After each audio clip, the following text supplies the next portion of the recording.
Hi, Stella. Crush kita, Stella. Ang ganda mo. Sino yun? Si Prince. Mag-ingat ka dun kasi sabi malandi daw yun eh. Hi, Stella. Mas maganda ka pa sa umaga ko. Kulit mo talaga! Kukulitin kita hanggang sa magkagusto ka sa akin. High school pa lang tayo. Ano naman? E di mag-aantay ako. Tumigil ka na sa panliligaw, Prince. Ha? Bakit? 1 taon ka na nanliligaw, tumigil ka na. Okay lang, Stella. Sige, una na ako. Kasi sinasagot na kita. Okay lang. Ha? Huh? Stella, my love. Apples for you kasi you're the apple of my eye. Thank you, babe. Stella, my love. Happy graduation at saka happy 4th anniversary. Next year ako naman. Lintik kasi nabugsak yun eh. Sana nandiyan ka pa kasi pakakasalan pa kita. Thank you. Happy 4th anniversary din, babe. Nandito lang ako palagi. Pakakasalan kita ha. Oo. Hindi ko na kaya, Stella. Alam ko namang maganda trabaho mo, pero pagod na ako sa pressure na binibigay mo sa akin. Nag-a-apply naman ako sa mga kumpanya, pero wala talaga eh. I'm trying. Then try harder. 1 taon ka na walang trabaho, Prince. Konting pasensya pa, Stella. Please, stay with me. Konting pasensya pa. Makakasalan pa kita. Ito na lang palagi yung pinag-aawayan natin. Ubus na yung pasensya ko. Sorry. Kasal ka na. Congrats. O, Panyo. Ba't ka umiiyak, mahal? I just can't believe na yung huling nagka-jowa sa aming magkakaibigan, siya pa unang kinasal. Masaya lang ako para sa kanya. Ikaw na next. Sa January, ikakasal na tayo, Stella. Thank you for not giving up on me. Thank you sa pasensya at pagtitiwala mo. Thank you dahil bumalik ka ng araw na yun. Prince. Stella. Bumalik ka, Stella. Hindi dapat kita tinalikuran. I'm sorry. Thank you. Pag-iigihan ko pa. Thank you. Nandito lang ako. Malalagpasan natin to. Na-promote ka na naman sa trabaho mo, ha? Ikaw rin naman Di ka rin nagpapatalo eh. Ang layo na narating mo, Prince. I'm so proud of you. No, mahal. Ang layo na nang narating natin. Natin, Stella, ha? Natin. Kaya I'm so proud of us. Naiiyak na naman talaga ako. Nasaan na yun? Yung Aria? Nasaan na yung kabit mo, Cleon? Wala akong kabit. Meron. Nakita ko. Wala nga. Meron. Desisyon ako. Kung ako sa'yo, aamin na ako at ilalabas ko na yung kabit ko para hindi na humaba pa tong usapan na to. Yun nga yung problema eh. Hindi ako ikaw, kaya bakit ko ilalabas yung kabit ko? So, meron nga. Ano? Meron kang kabit? Wala. Wala. Wala. Wala. Walang yakang! Ay! Ano ba? Nasasaktan ako. Masasaktan talaga kung iilag ka. Ano yan?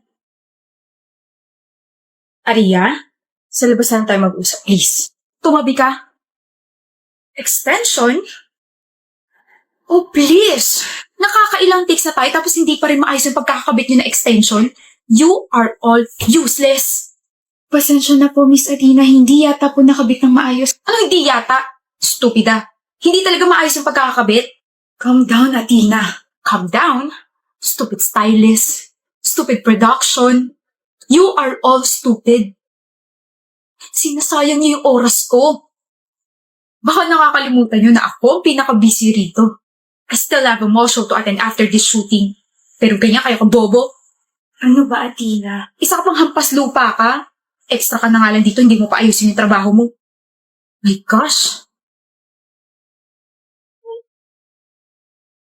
Tina, did you just raise your voice, Aldi? Hoy, kung hindi ko tinanggap tong project na to, you could have ended with some actors who's not even famous. It means, walang manonood ng teleserye na to kung ibang makakapartner mo. You should all be thankful dahil nandito ako. You should all be thankful dahil sa sweldo kayo dahil sa akin. Mga bobo. Tapos ka na? Direk. Pag sabihin mo ang team mo at ang bobobo, baka pwedeng bumalik na tayo sa pag-shooting, ano? what? Ikaw ang nagsasayang sa sarili mong oras, Miss Athena. Sa kakadaldal mo, malapit na mag-alas 6 at malapit na yung mall show mo. Now we have to extend our shooting because of your shitty rants. Sana hinayaan mo na lang yung stylist na gawin yung trabaho nila.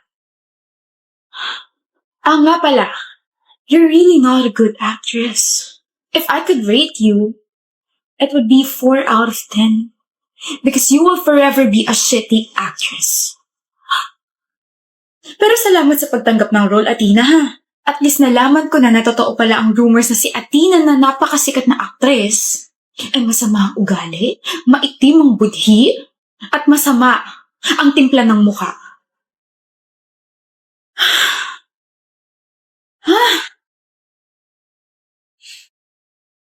Truth or dare, Jean? Truth. Magbigay ka ng clue kung sino ang nagugustuhan mo ngayon. Meron ka na nagugustuhan? Bakit di ko alam? Best friend mo ako tapos hindi mo na ako ina-update? Dami mo namang Evas, Archer. Ikaw ba tinatanong, ha? O dali, Jean, bigay na ng clue. Kaibigan kayo nagugustuhan ko ngayon. Oh, sino yan? You have to spin the bottle again for you to ask me another question. Madaya ka. Kaibigan mo? Oo, Archer. Kaibigan ko yung nagugustuhan ko ngayon. Ayoko na pala maglaro. Oh, saan ka pupunta? Bibili ng pagkain. Kay Jay? Jean. Aba, may gana ka pa palang pansinin ako pagkatapos mo akong i-ignore na ilang araw. Kailangan mo. Usap tayo. Tungkol? Yung sinabi mo 2 days ago. Ano meron? Gano'n mo kagusto yung kaibigan mo? So sobrang gusto ko sa kanya, naiisip ko na siya out of nowhere and pagkagising ko, siya na agad yung pumapasok sa isip ko. Hindi ka ba na-awkward na may gusto ka sa kaibigan mo? Medyo awkward pero wala eh. Di ko naman mapipigilan yung feelings ko. May bala ka ba umamin sa kanya? Oo. Wag! Eh? Huwag ka nga amin! Bakit mo ba ako pinagbabawalan ha? Tatay ba kita? Wala kang girlfriend yun eh. Wala kang nililigawan yun eh. Meron! Ha? Meron akong girlfriend. Ha? Jean, bago ka umamin, uunahan na kita para hindi ka masyado masaktan. I'm sorry, pero hindi kita gusto. Ha? Wala akong gusto sa'yo and never ako magkakagusto sa'yo. You're my best friend and hindi kita nakikita gaya ng gusto mo. Jean, may girlfriend ako. And her name is Jamie. Ha? We've been best friends for 6 years. Ayoko namang itapon yun dahil lang may gusto ka sa akin. Kaya kung ipagpapatuloy mo yung feelings mo, lalayo muna ako sa'yo. Pero mas maganda siguro kung pilitin mo mawala yung feelings mo para... Para saan yun? Sabog ka ba o puyat ka lang talaga? Ano ba yung mga nakakadirang pinagsasabi mo? Anong may feelings ako sa'yo? Sino may sabi? At saka kailan ka pa naging feelingero? Sabi mo kasi may gusto ko sa kaibigan mo eh. Ikaw lang ba kaibigan ko lalaki ha? Sagot! Hindi. O ayan naman pala eh. What makes you think na gusto kita? Like nakakakilabot. Di ba uso sa'yo platonic? Eh sino pala gusto mo? Si Jordan. Siya. Oo, siya. Hi. Jordan, kanina ka pa nandyan? Yep. I told you pare, may chance ka rito sa best friend ko kasi may gusto rin siya sa'yo. May gusto ka rin sa akin? Oh, wait. Archer?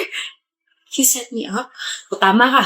Sinetap kita para umamin ka. Tapos before nating mag-usap, sinabi ko kay Jordan na makinig siya. Sorry, Jean. Hindi lang dapat ako yung may love life. Dapat pati ikaw. BFF goals, ganun. Hayop ka. Love you as friend. Go get that love flag. Jordan, Gusto mo pala ako, ha? gusto mo rin daw ako ha? Tama yun. Oh my gulay. Seryoso ba? Seryoso ako sa'yo. Ang cringe nyo. Nandito ka pa? Mabuhay ang friends to lovers true! Bye. Maliw na talaga siya. Pero siya ang may dahilan kung bakit nandito tayo ngayon sa sitwasyon na to. So thank you pa rin kay Archer kahit nabaliw siya. Hala, huwag mo akong titigan siya kang ngitian. Pang ilan na yan? Pang-anim na. Hindi mo pa rin alam kung sino naglalagay? Hindi ko mo tsempohan eh. Tinry ko pumasok na maaga pero nakapatong na agad yung flower sa desk ko. Kakaintriga naman, kainis. Sana all. Chad?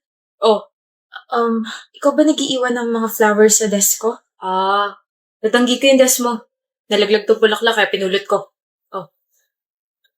Awe. Tunog dismayado ka yata. Ina-expect mo ba ako naglalapag ng mga basurang bulaklak dyan sa desk mo? Basura? Oo, bakit?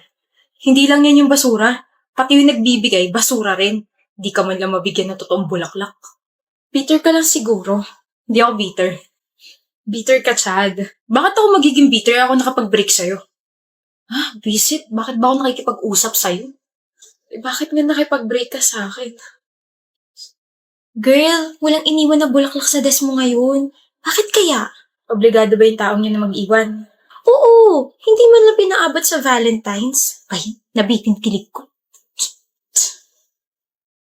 Olivia, pupunta kaming mall. Sama ka? No, may pupuntahan ako eh.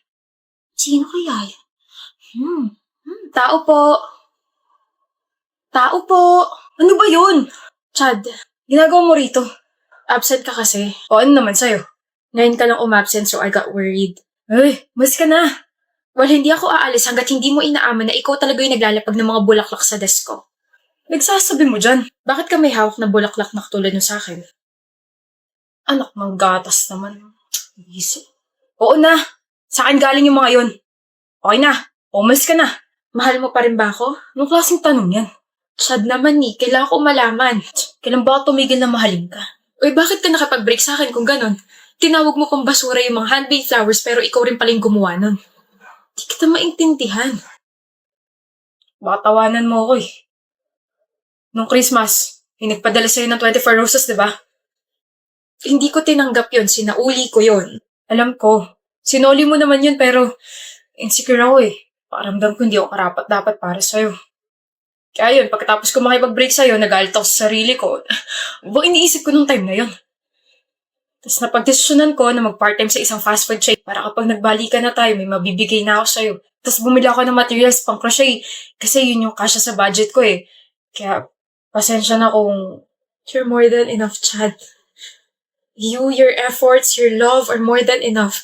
Kaya instead of breaking up with me, tell me more about what you feel. Hindi naman ako mapapagod na bigyan ka ng assurance eh. sorry For what? sa pagiging rude ko sa'yo for more than 1 month. Wala yun. Oh. Dala mo palagi yan? Aba, oo naman. 9 na flowers ko. Thank you. Will you go out with me this Valentine's, Olivia? Huh? 9 words yun, kaya 9 flowers binigay ko sa'yo. Bakit sa Valentine's pa? Alam mo naman sa araw ng mga patay. Ano yun? Para patay na patay ako sa'yo. Visit ka. Sa Valentine's Day dapat ako makikipagbalikan sa'yo kaso nabuking mo na ako eh. Kaya magdedate na lang tayo. Tayo na ba ulit? Oo! Hindi pa ba? Siyempre, tayo na ulit. Pakutos nga isa. Kiss muna.